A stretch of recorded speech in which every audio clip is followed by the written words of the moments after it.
around 2:30 a.m.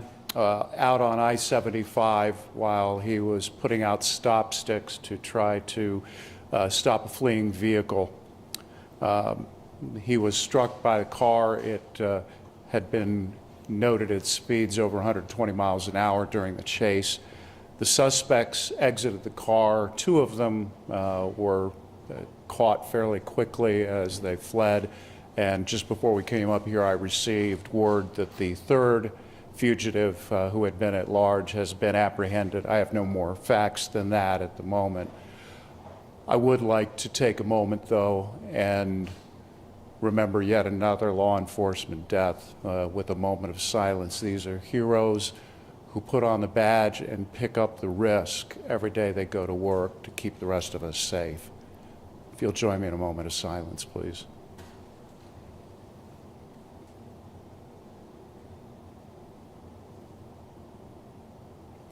Thank you. I would like to introduce Joe Morbitzer, who is the superintendent of BCI.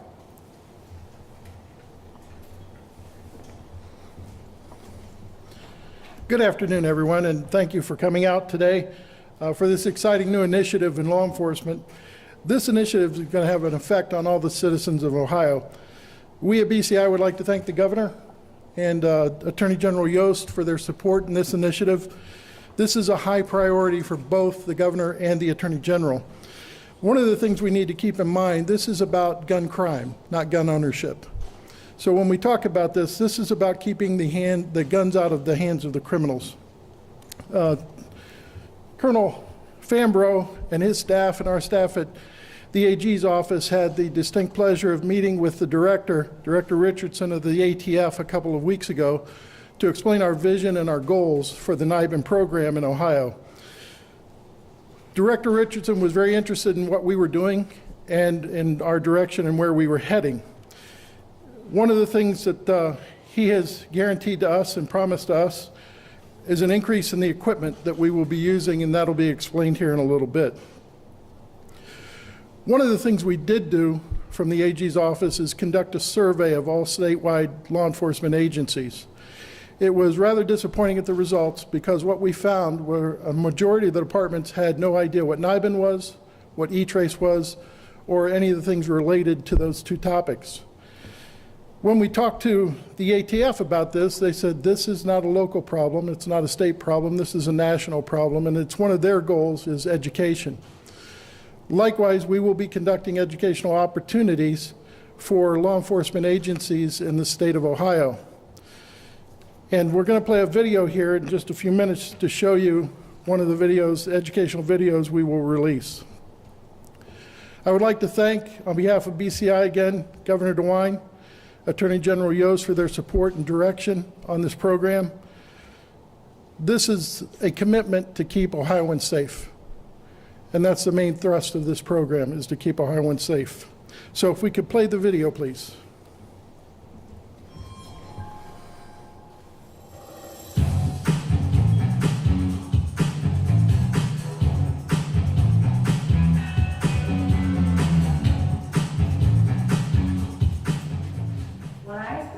Work with is NIBIN. It's the National Integrated Ballistics Information Network, and that is created and manned by ATF.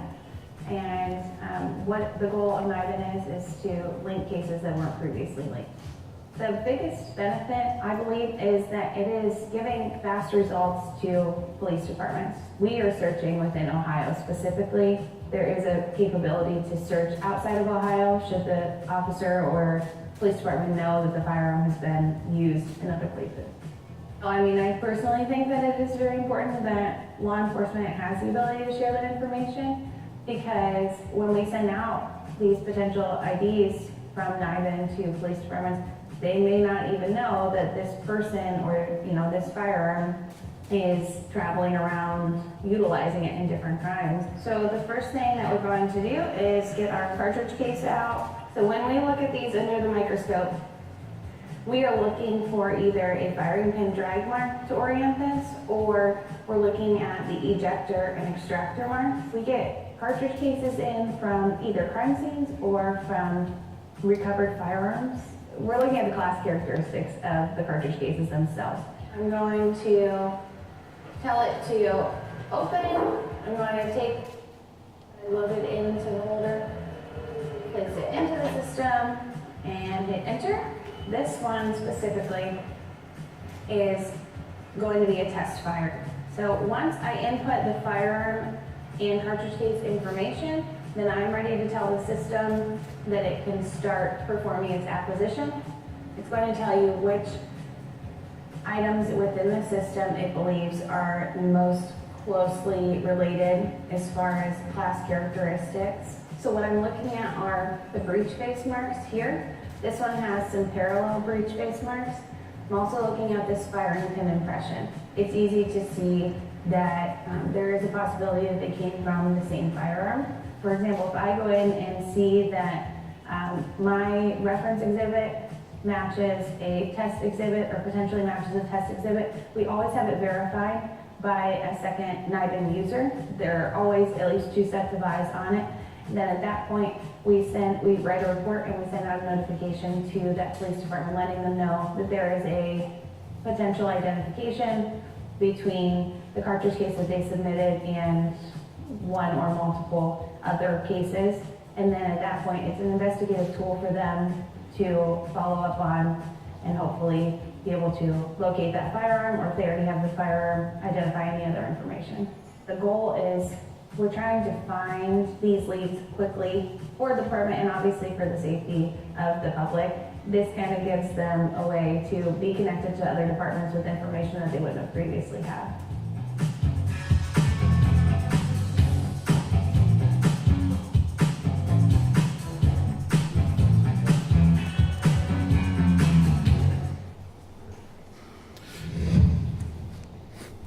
Thank you.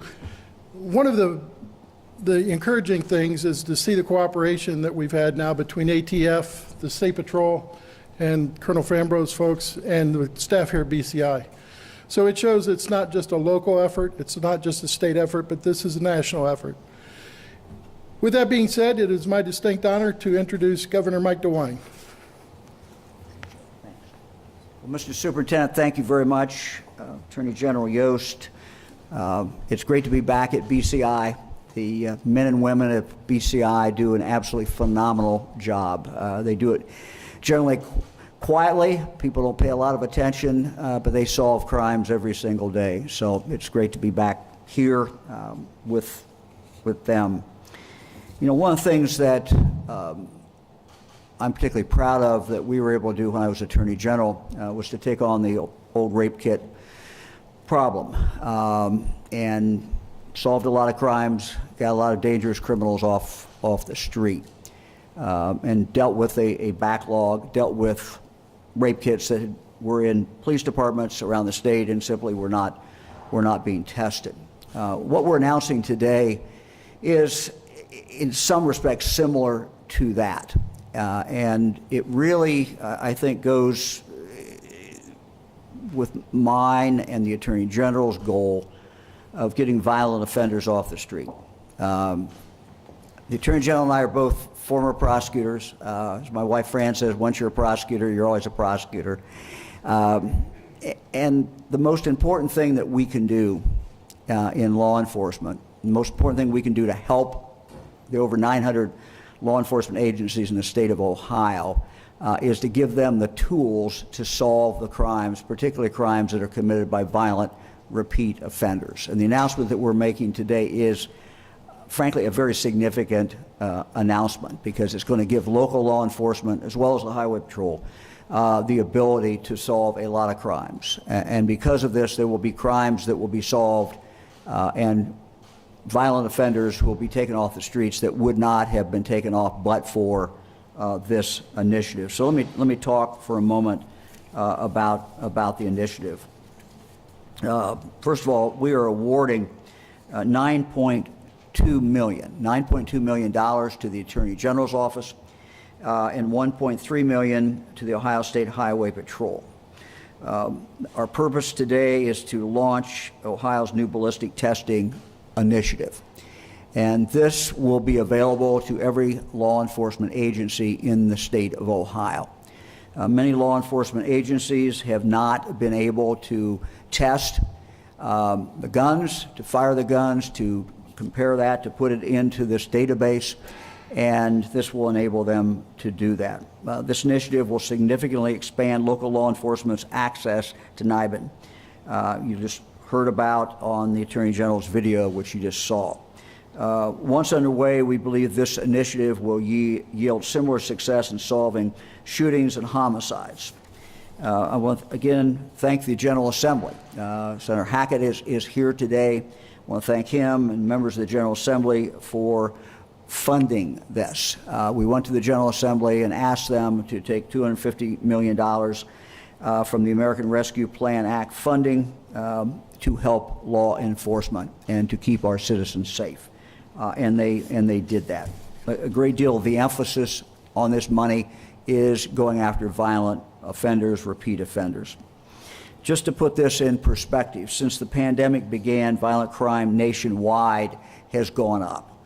In 2020, Ohio's major cities saw an average of a 26% increase in reported gun crime.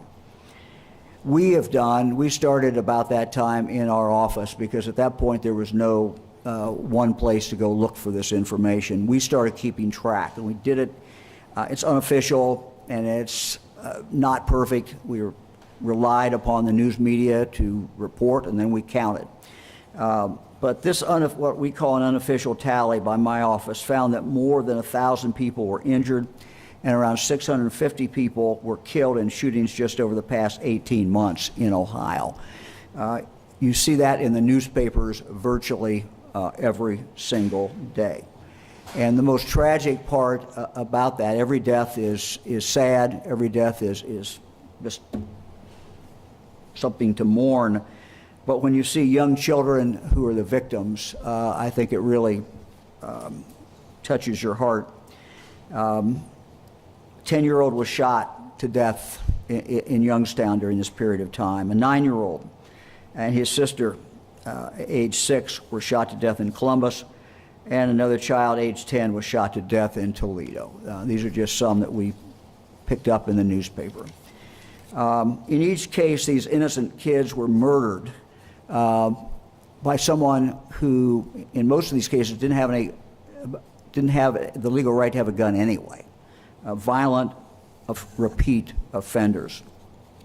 So we must do more to hold accountable the relatively small number of criminals who are the dangerous, violent criminals who are responsible for most of the violence in Ohio. These people are typically convicted felons who have lost their right to possess a firearm, yet they continue to carry and use guns and hurt and kill people. As part of this new initiative, we will more than double the number of NIBIN machines in use in the state of Ohio. We will go from 7 to 16, giving law enforcement agencies better NIBIN access and speeding up turnaround time on the results.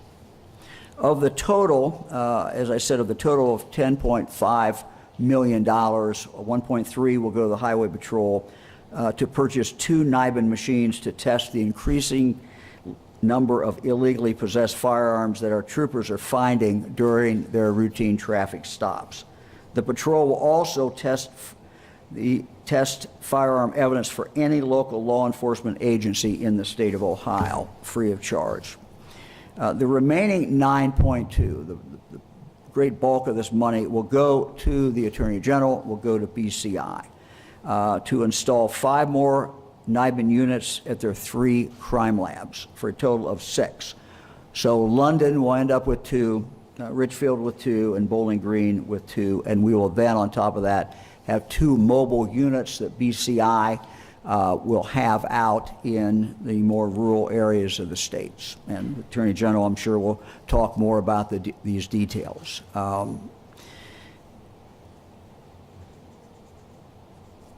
Whether you're an agency in a big city or rural community, this initiative will ensure that you have convenient access to this amazing crime-solving technology.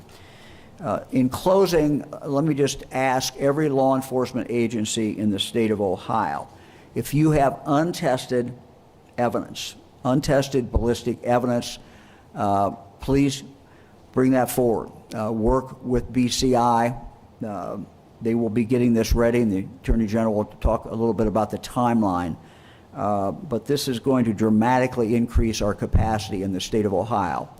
And we also, though, need the work and cooperation of local law enforcement. If you've got this evidence back in your property room, please bring it forward over the next few months. It will, in fact, solve violent crime. Well, as a result of this, current shooting cases will be solved faster, future shootings will be prevented, and lives will be saved. Attorney General Yost is a great partner on this and many, many other things. He and I have a similar background, as I said, as prosecutors, and I think we have a pretty good understanding of the violent crime that's going on in the state of Ohio. This will help. This will make a great deal of difference. Mr. Attorney General, great working with you again, and thank you for hosting us, and thank you for doing this. Thank you, sir. Thank you, Governor, and I want to start off by saying thank you, Governor, for your support on this, which is much larger than the money, but thank you for the money. I also want to mention something just at the outset. It's wonderful to have a governor in this state that understands the importance of law enforcement, what the job is, and what it's not, and what is needed to do the job. He mentioned his huge success as Attorney General in eliminating the rape kit backlog here in Ohio that had built up for years and years. He didn't quite challenge me to do the same with NIBIN, but it was implicit, I think. Governor, you set a high bar. We'll do the best we can. I also want to say thank you to Karen Queck and our team at BCI in the lab division. You know, she's the lab director and has just been instrumental in working through all of this. When we saw the body count start piling up in 2020 and 2021 around the state, I started doing a deep dive. After all, it had been a decade since I was a prosecuting attorney. Advances had been made, and I wanted to learn more about what our technology was, how we were doing forensics on firearms, what advances had been made. And in April of last year, I gave my team direction to figure out how we could expand NIBIN so that we have an excellent, all-covered, corner-to-corner database in Ohio. You see, while NIBIN has all this technology and requires the scientists at its heart, it's a database. It's being able to match different things and pieces of evidence that come from different places and tie them together. It's high-tech shoe leather. And there's shoe leather on the front end and on the back end of this, because we still are going to require our friends in law enforcement to not only collect the evidence and send it in, but after it's entered into the database, when we find a hit, just like DNA, somebody at the local level has got to go out and spend some shoe leather looking for the people that we need to talk to. Those leads have to be followed up. They don't just automatically solve a crime.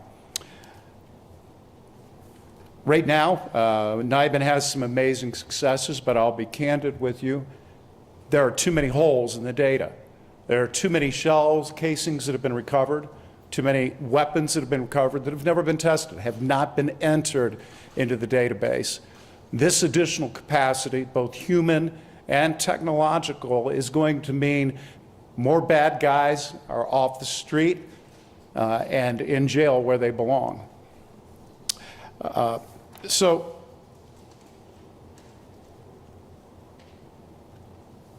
Now, see, I got off my outline here, and now I've got to come back to it. This is going to allow us, as the governor already covered, to align, bring our additional resources in at the 3 labs. We're also going to, as part of our part of this initiative, it's a joint initiative, that we are going to work to get the word out to educate officers and detectives about the wizardry that can happen in the lab with firearms. Too many don't know, and there's too many places where we don't have good, robust SOPs in place that make sure that we're getting all the evidence and getting it where it belongs. Lastly, I want to mention the timeline, and the timeline is as fast as we can possibly go, but there are also some things that are outside of our control. I have met several times with DOJ personnel, and my staff has been working with them. They have some capacity issues that need to be worked on. And in fact, I am the co-chair of the Criminal Justice Committee on the National Attorney General's Association, impropitiously named NAG. But we intend to nag Congress to give DOJ what they need to be able to build out this program nationwide and to make sure that we can go as fast as we can here in Ohio. So with that, I'd like to introduce a friend and a colleague in law enforcement, a key player in this as we go forward, Colonel Fambro, who runs the Ohio Highway Patrol. Thank you. Good afternoon. Thank you, Governor DeWine, Attorney General Yost, for the opportunity to be here this afternoon, and I want to thank Superintendent Morbitzer for the collaboration and partnership. Governor, we certainly appreciate the opportunity that you've provided to provide 2 additional NIBIN machines for the Ohio State Highway Patrol to, through the ARPA funds, to be able to chip away at the backlog. The number of firearms cases and recovered firearms generated by the Ohio State Troopers has increased each of the past 3 years. Our firearms cases and recovered firearms are increasingly by around 400 each year the past 3 years. So there is a significant increase in those cases. We recently revised our policy where we test just about every firearm we seize. And these 2 new NIBIN machines will help alleviate the backlog and the lack of analysis on seized weapons that we currently have, which numbers right around 500. The 2 new patrol NIBIN machines will be located at our Cleveland District headquarters as well as our general headquarters in Columbus. And as Governor DeWine mentioned, with these 2 NIBIN machines, we will accept shell casings as evidence from any law enforcement agency throughout the state of Ohio free of charge. Shell casings can be dropped off at our Cleveland District headquarters and our crime lab in Columbus. The matches we get from the NIBIN machines will not just benefit the patrol, and I'll underscore that, but they will also benefit our local law enforcement partners. And they will obviously have the opportunity to investigate leads that are generated as a result. And I want to provide an example of the power of this NIBIN technology by outlining a case that we have on our books from October of last year. We had a truck driver on the Ohio Turnpike who actually pulled over to check his load securement, and he saw about 500 feet in front of him a firearm on the berm of the interstate. We had a trooper respond to the scene to obviously conduct an investigation and seize the firearm. And in January, a forensic NIBIN report from the Toledo Police Forensic Lab indicated that the weapon was actually used in a homicide in Akron. That gun was subsequently released to a detective from the Akron Police Department who had an ongoing investigation. And I'll just say it again, bringing NIBIN testing in-house for the patrol is definitely a force multiplier. It will free up the opportunity for the Toledo Forensic Lab to focus on local cases. And that's what the name of the game is. For us, is collaboration. Currently, we submit our NIBIN evidence to either our partners here at BCI or the lab in Toledo. So in the case I just mentioned, with these 2 machines, That same NIBIN test completed by Toledo's lab could be conducted by the patrol, which would free up valuable analytical time for those lab personnel in Toledo. And there's no doubt in my mind that the introduction of this new technology will benefit everyone in law enforcement in Ohio. And I don't just mean the 2 machines we are getting. I'm talking about all of the machines. The simple fact is that Ohio is getting more NIBIN machines means that there will be a significant increase for law enforcement agencies to have the ability to process weapons in an expedited manner to get them the critical information from them that is needed to solve crimes and put bad people behind bars. And as we heard today, there is more important than ever because of that increased number of firearms that not only we're seeing, but our partners are seeing across Ohio, that we get this as under control as we can. Governor, again, I would like to thank you for the allocation of the funds, and again, for our partnership with AG Yost and Superintendent Morbitzer.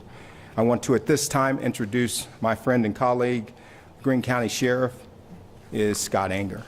Thank you.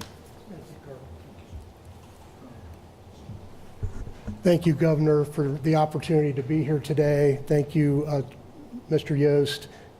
Thank you, Superintendent. Again, it's very exciting as a new sheriff of a very diverse county in the state that has several medium-sized cities and several smaller villages to have this kind of opportunity. It's the same kind of excitement that we've had with Touch DNA and some of the different things with the rape kits we've had over the years. Before becoming chief deputy, I was working as the task force commander in Greene County for the drug task force. I saw the collaborations around the region and the number of guns and violent crimes that were happening with us being so close to Dayton and all the different interstates. So when we make these kind of seizures and we make these kinds of events happen with the drug task force, we have large numbers of guns that we're bringing in, and we did not have an outlet like this to get them identified and get them through the system and get hits on violent criminals. So just in our county within the last 3 weeks, we've had drive-by shooting at a restaurant where we find casings. We are slowly in our county getting involved in NIBINs, but this is going to be a big boost for us in our county to get more of our new cases into the system and the backlog cases in the system to get things moving and get violent criminals off the street. So again, this is an initiative that we are very excited about. I know we just talked in a chief's meeting the other day with our drug task force board of directors about this very topic and how we were trying to do this same thing before this initiative. But this will be just a great opportunity for our county. Again, we have a very diverse county. We're 18th largest in the state, but we have lots of different political subdivisions. And it's going to be my job and my honor to try to get the word out to all the different agencies in my county to utilize this very important tool. So again, Senator Hackett, everybody up here, again, thank you. Thank you for the opportunity just to make a few remarks today. Again, this is a wonderful thing for law enforcement. Thank you. Thanks, Sheriff. Governor DeWine.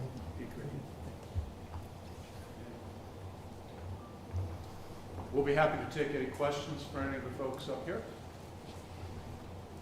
Attorney General, I don't know who can answer this, but how much of a problem is untested ballistic evidence in Ohio right now? And why haven't these weapons been tested? Is there a backlog? Have locals just not had access to these NIBIN machines until now? Why is this a problem?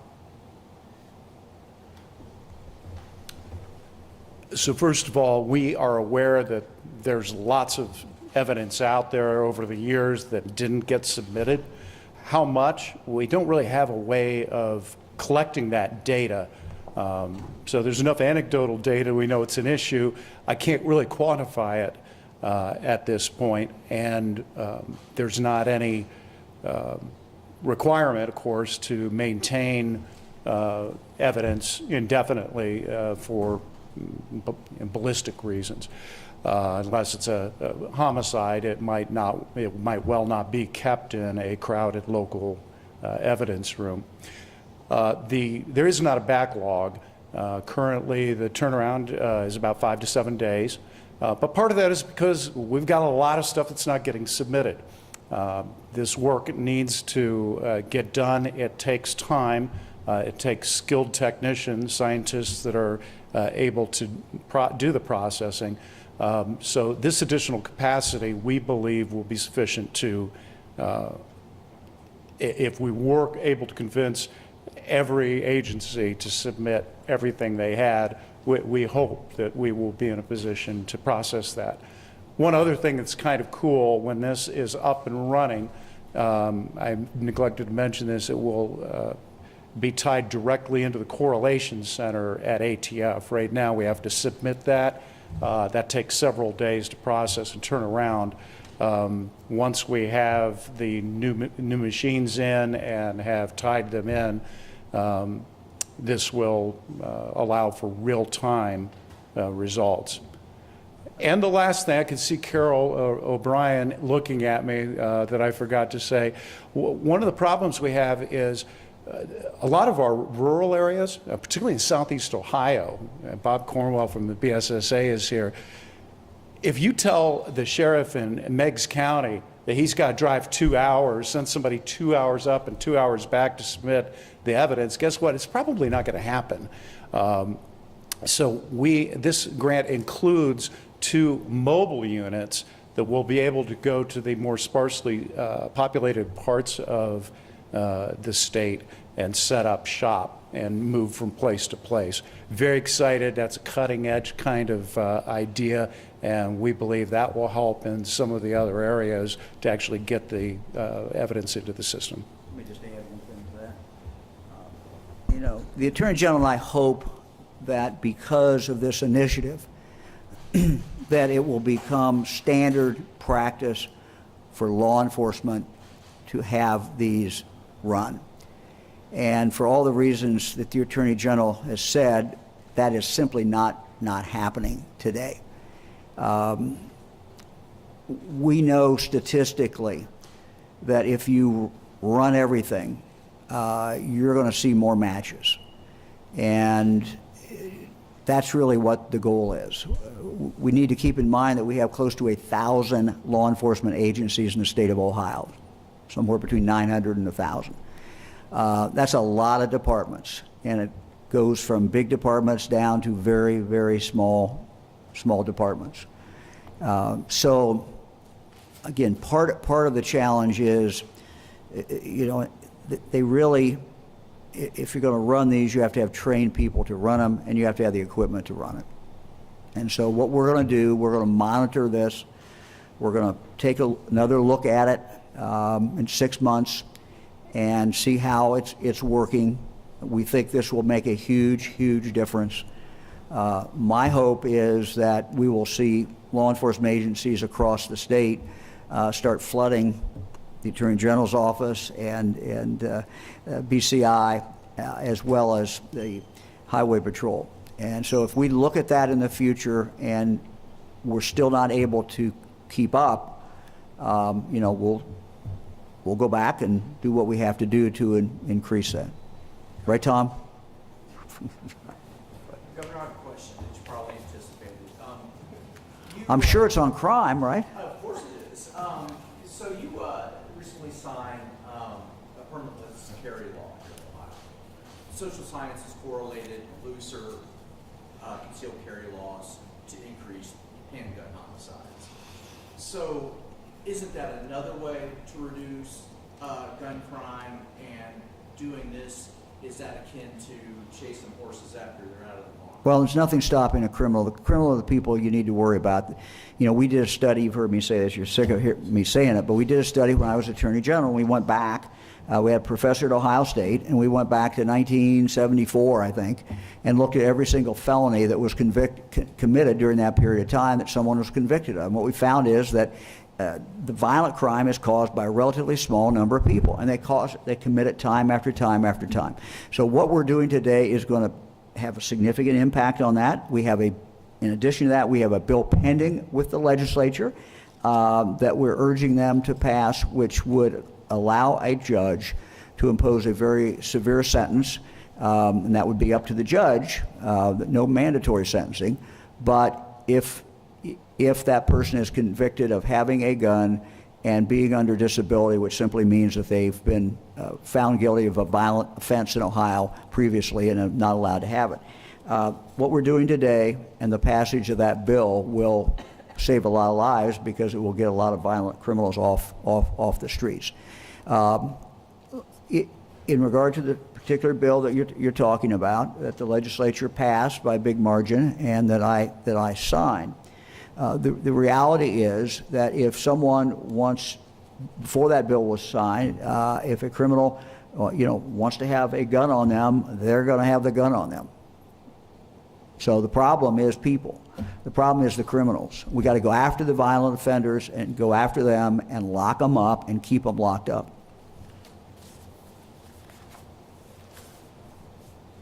What else?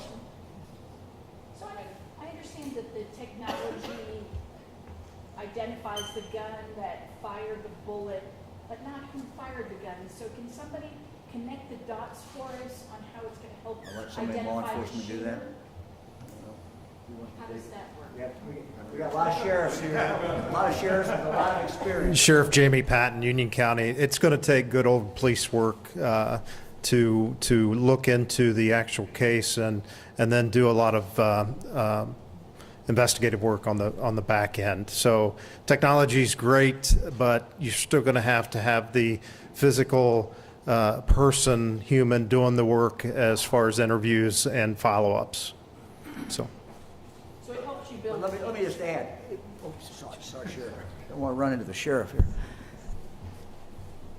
There's a contact then made to that police department where the match is. And out of that contact, the two departments may be able to put something together. I mean, it's making a contact where there had not been a contact before, where you had no idea where this had been. And my understanding, and Karen can correct me, or someone out there, that basically what happens is that the gun is fired and you're actually comparing the casing to another one. Is that correct? Is that how it's done? Okay, that's how it's done. But it's putting two departments together. Keep in mind, close to 1,000 departments. And putting those two together may, it certainly increases your chances of getting someone convicted. Some cases it won't pan out, there'll be nothing. But some cases it will. Question for both Governor and Attorney General. First of all, when will the machines arrive in Ohio? And Governor, if I heard you right, you said it wasn't standard procedure for law enforcement to enter all the evidence into this database. Why not make it standard so that the databases are up to date? Yeah, look, we've been working for the last few years to try to get more uniformity with our local police departments. And we've created a working group. What's our group called, Tom? Here, come on and tell them about it. Come on. Tom Stickrath, Public Safety. Yeah, the Law Enforcement Collaborative that brings together groups to set the standards for law enforcement in Ohio. And increasingly, we've added new standards to that realm and a lot of new departments. It's under the Office of Criminal Justice Services auspices with appointments from the governor.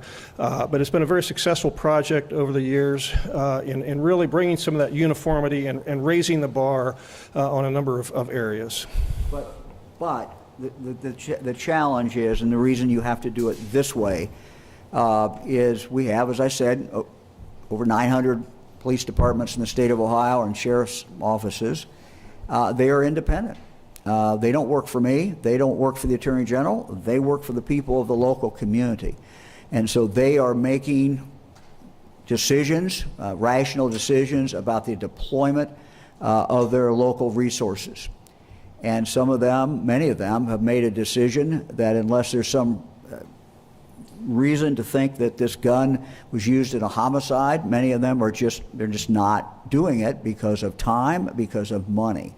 And so what we are doing with this is giving them the tools. I think, I don't want to speak for the Attorney General, but my philosophy has been that the role of the state is to assist local law enforcement by giving them more tools. And today we're giving them another tool. If I could just, Karen, or Luann, you asked a good question there, and I'd like to flesh out the descriptions that were offered were accurate, but let me try to draw that in with a for instance. We got a drug deal. We know drug dealers move around, right? The supply chain, you got local people, but then you've got people that come in and deliver drugs. And so let's take, for example, a southern city, let's say Portsmouth, and there's shots fired. Nobody's killed, nobody's maybe even wounded, but there's shots fired. Police respond, collect the brass.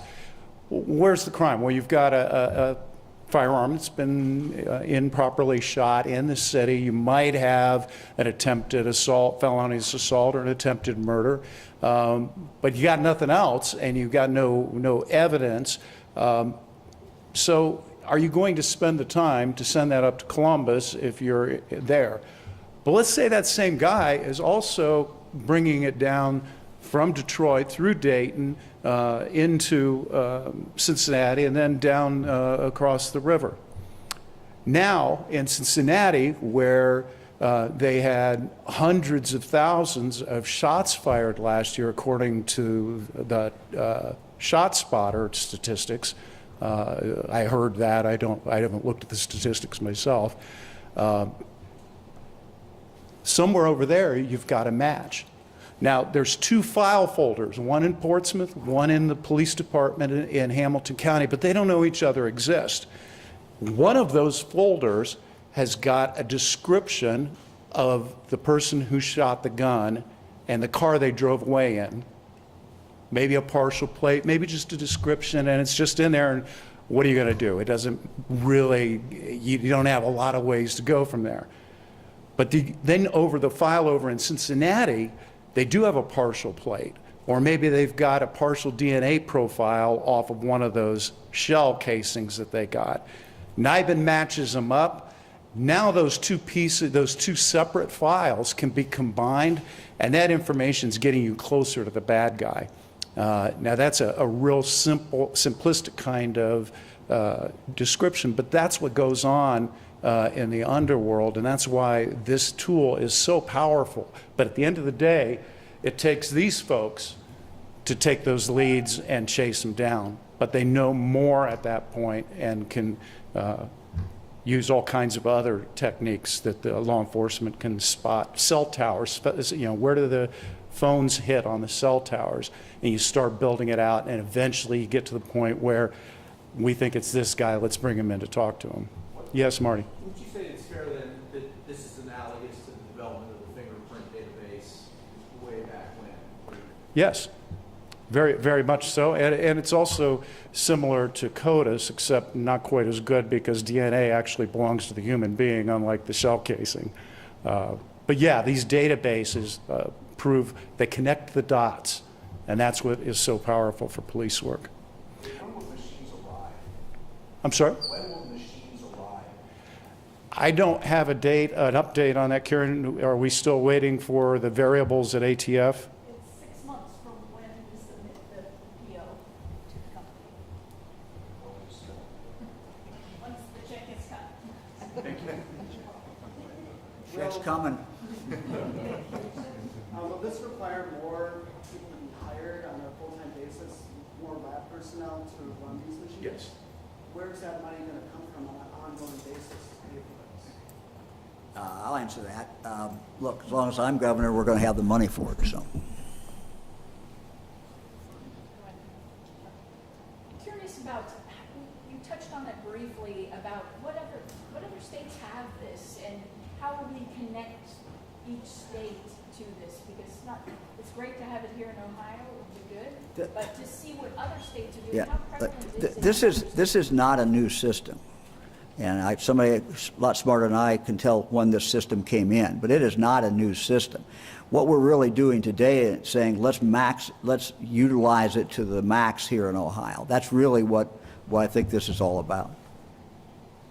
Luann, dovetailing on the governor and the attorney general, Colonel Fambro and I had the opportunity to talk to the director of ATF. Right now, there's a pilot program going on in Kentucky where their submissions go directly to the correlation center, which is real-time turnaround at that point.